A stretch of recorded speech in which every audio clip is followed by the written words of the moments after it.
Para mainit na naman ang mga balita, Manang Milky, hindi tungkol sa mga politiko. Saan, Mayor?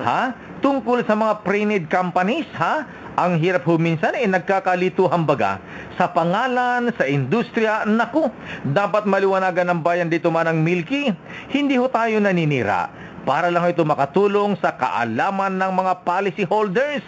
Narig na natin ang pagsasana isang may pangalang Prudential. Isang pre-need company yan.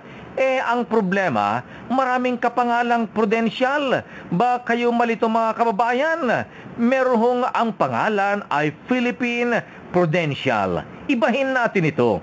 Unang-una na, ang Philippine Prudential ay isang matatag na life insurance company. Magdiriwang nga ito na ika-50 taong anibersaryo. Mahusay at maasang serbisyo. At meron din ho silang 1.8 million policy holders. Ang dami na patuloy na nagtitiwala po sa kanila. Alive po ang Philippine Prudential. At tandaan po natin, ang Philippine Prudential ay hindi isang pre-need company na nagbibigay ng pension, educational at memorial plans. Hindi po. Ang Philippine Prudential ay isang life insurance company, matatag at malakas.